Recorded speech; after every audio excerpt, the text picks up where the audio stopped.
Hey Geometry, welcome to Unit 8 on right triangles and trigonometry. Trigonometry, this is an especially important part of geometry because it's going to come back up in a lot of the other stuff that you do. So it's just, bunch more stuff with triangles. We're going to start out pretty simple though with some review of the Pythagorean theorem. So in a right triangle, the sum of the squares of the lengths of the legs equal the square of the length of the hypotenuse. If the three whole numbers a, b, c satisfy the equation a squared plus b squared equals c squared, then the numbers a, b, and c form a Pythagorean triple. So we got our little picture over here. So one key thing to realize about this is the way that we label the angles and sides. So we label the angles here with these capital letters A, B, C, and then the sides, lowercase letters, and it's the side directly across from angle A. We call A here, the side across from B we call B, and then C is across from the right angle. And so we do always set that up in this Pythagorean theorem. C represents the hypotenuse, and it's across from the right angle. So not touching that right angle on the other side. And so A squared plus B squared equals C squared. So here we could call this A, we could call this B if we wanted, and we could call this C. Right, if we wanted to. We could also swap A and B, but we have to call this one C because it's across from the right angle. So we could set up 3 squared plus 3 squared equals x squared, and then just kind of go ahead with solving that. So we get 3 squared is 9 plus 9 is equal to x squared is 18. Now a lot of times you won't get a nice number. If you do get a nice number, if you end up with whole numbers, then you're talking about Pythagorean triple. We're about to see that not happen, so we take the square root of both sides. When you do solve something like this in algebra, remember you do plus or minus. We would do, it's plus or minus square root of 18 when we take the square root of both sides. We don't have to here. Geometry, we know we're just dealing with the positive numbers if we're finding these lengths. So we take the square root of both sides and we get square root of 18 is equal to x. All right, so x is the square root of 18. That can be simplified, so we can simplify that radical. That's something that you're going to make sure that you know how to do, especially in this chapter. That may be the answer, and you could always type it into your calculator and get what the decimal answer is. And honestly, in a lot of real-life applications, this is going to be the best answer. So 4.2426. So use a couple decimal places is good enough. 4.24. That's fine in a lot of cases. I'm actually going to put an approximately equal to get that right. But sometimes you should be able to simplify this as a radical. So we can split this into a square root of 9 times square root of 2. We can split that 18 up, and that because what I'm trying to do here is factor out a perfect square. 9 is a perfect square, so we can actually take the square root of that and we get 3 square root of 2. And so you probably won't see an answer that way on like a multiple choice test or something like that. Probably would show up this way or that way if we simplify that out. But they all are technically the same number. All right, the next one, we don't have our unknown as the hypotenuse. Our hypotenuse is 15. So again, we could call this A, we could call this B, we could call this C. We also could swap A and B. It doesn't matter which one we call which. They're kind of interchangeable since they're both the legs of the right triangle. So we could say 9 squared plus x squared is equal to 15 squared. All right, so this time our unknown is on this side, and we have to isolate that variable and solve for it. So 9 squared is 81 plus x squared is equal to, and then we can check 15 squared is 225. And then subtract the 81, so minus 81 from both sides. I get x squared is 144, and then we take the square root of both sides, and then plus or minus. We don't have to do the plus or minus again, so x is just 12.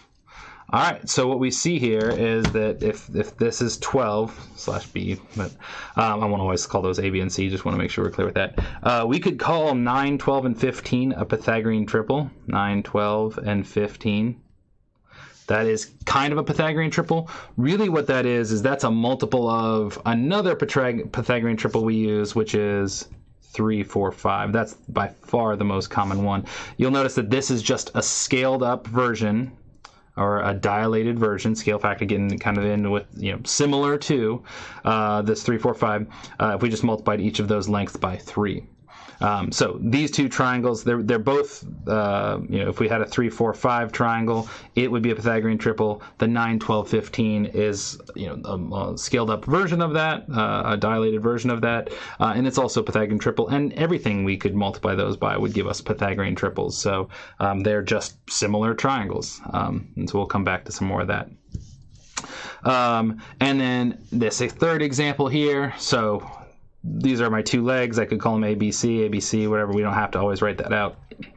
Start with my x squared plus 25 squared equals, not plus, equals 65 squared. And so we can go ahead and square some things. X squared plus, get out the calculator, 25 squared is 625. And then 65 squared is 4,225. All right, going to want our calculator for this. I don't expect you to know all these big numbers squared. 4,225 minus 625 is 3,600. X squared is equal to 3,600. And you might know off the bat that that is a perfect square, but we can, if you don't, we can take the square root of that answer and get 60. So x is 60. All right, and this is another Pythagorean triple. This is a 25, 60, 65. But that's a multiple of another Pythagorean triple. So we could look through and think about what could we divide all of those by and see that that is 5. And so if we divide each of those by 5, each of those lengths, effectively we're looking for a similar triangle. We divide by 5, we get 5, 12, 60 divided by 5 is 12, and then 65 divided by 12 is 13. So we actually see our other most popular Pythagorean triple there in our 5, 12, 13 triangle, but it's just been scaled up by a factor of 5. You could have also doubles of this, right? Like 10, 24, and 26 would be a Pythagorean triple. So we see a couple of our really common Pythagorean triples. Those show up a lot in problems just because math teachers honestly just like them because it's nice answers more often than they actually show up in reality. This isn't a super common angle or measure in reality. In fact, something like this is much more common where you have, the isosceles right triangle where the two sides are the same. So that's a little bit of Pythagorean theorem. We can also go converse on this. So the converse of the Pythagorean theorem, if the sum of the squares of the lengths of the two shorter sides in the triangle equal the square of the lengths of the longest side, then the triangle is a right triangle. So before we know if it's a right triangle, then that's true. Now we know if that's true, if that relationship exists, then it's a right triangle. So it's just kind of reversing that, the converse. We've actually already done this a little bit, but you can also use the side lengths to classify the triangle. So if that works out, then it's a right triangle. If what I've called before the hypotenuse bit is too short, it's acute. It's not a right triangle. It's smaller than a right angle. And if that hypotenuse is kind of too long, it's not actually a hypotenuse, but if it's too long, then we call that obtuse. So some more practice with this. Just kind of remember this, how we've used this with Pythagorean theorem. Determine whether each set of measures can be the measures of the sides of a triangle. If so, classify the triangle as acute, obtuse, or right. Justify your answer. Remember, we could also classify these by their sides, calling them either equilateral, isosceles, or scalene, depending on how many sides are the same. Looks like these are all scalene, no repeats. And then one other thing that's mentioned in here is whether or not it can be a triangle, whether these can be the measures of a triangle. So there's this triangle inequality theorem or postulate, I can't remember, where if you can't have one side that's longer than the other two, or that's even equal to. Each side has to be less than the sum of the other two. So we'll see that in here that you might have lengths that aren't a triangle, and so we need to be looking out for that. So here we'll take our two smaller sides and see if they add up to 30 squared plus 40 squared is equal to 50 squared. Does that work out? And you might think, all right, well, let's get out the calculator. Actually, it's you hopefully will eventually realize that this is going to work out perfectly because you'll recognize that as a scalar of the 3, 4, 5 triangle. It's just 30, 40, 50. So 30 squared plus 40 squared is that. If we take the square root of that answer, 50 squared. And so we're checking to see if it's true. Yeah, both sides in this case do equal, and if I squared 50, I would get that 2,500. So yes, 2,500 is equal to 2,500. So yes, it is a right triangle. Triangle. Sorry about the writing there. All right, next ones, I got 20, 30, 40. 30, 40, 50 works. Does 20, 30, 40 going to work? So 20 squared plus 30 squared is equal to 40 squared, question mark. All right, we're checking to see if that's true. So 20 squared plus 30 squared is 1,300, while 40 squared is 1,600. So they are not equal.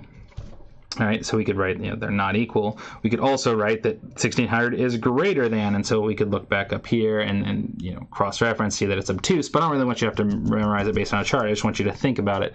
Our hypotenuse was too big, so if we're looking for that right angle, that hypotenuse was just too long, and so that's going to stretch that other opposite angle out, so it's going to end up being an obtuse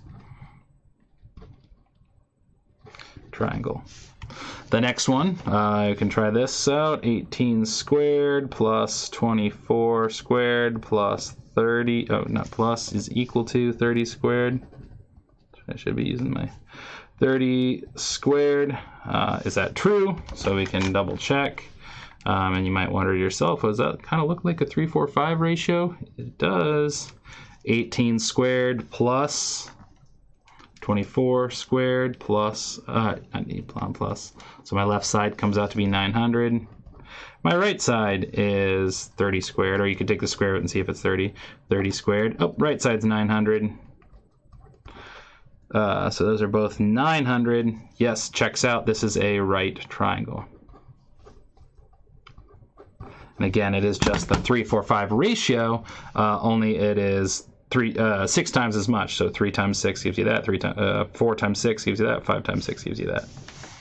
All right, we have our 6, 8, 9. So 6 squared plus 8 squared equal 9 squared.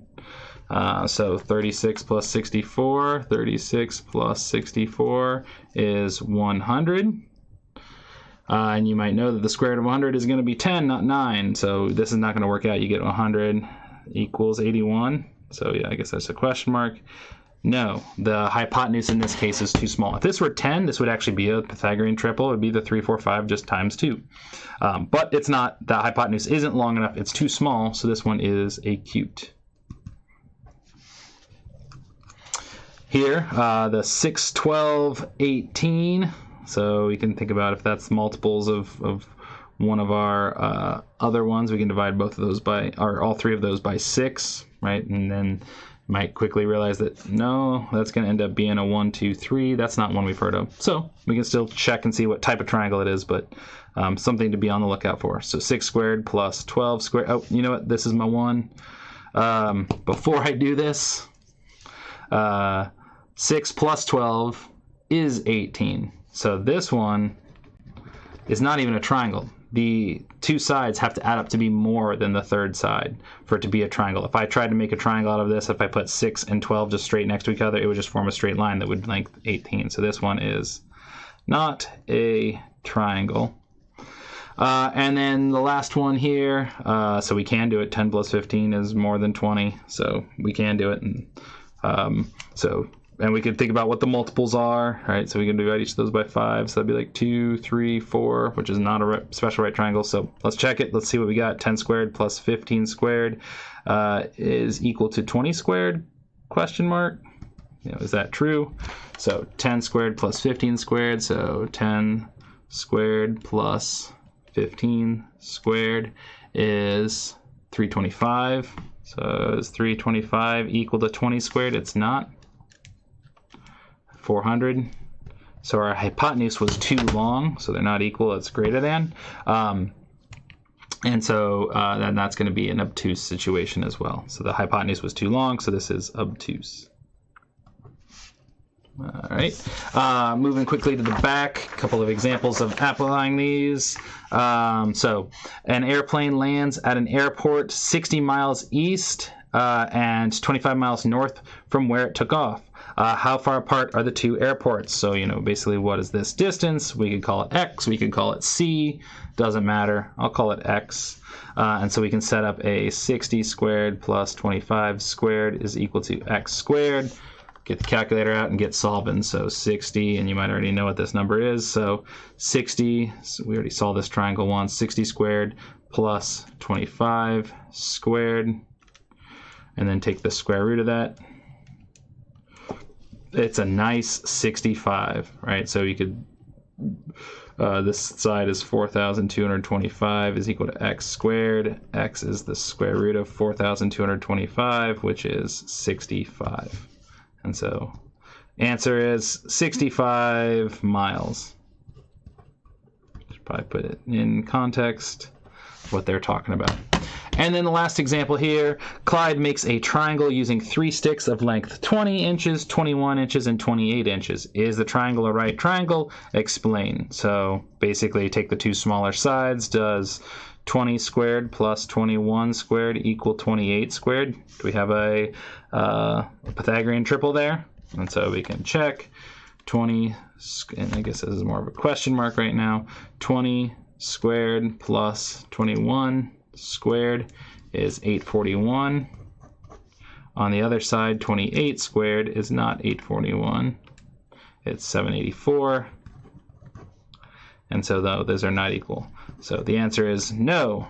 It's not a right triangle. We could specifically classify this one. The hypotenuse was too short. It's acute. It is acute triangle. And that's Pythagorean theorem. So you should hopefully be all set with that.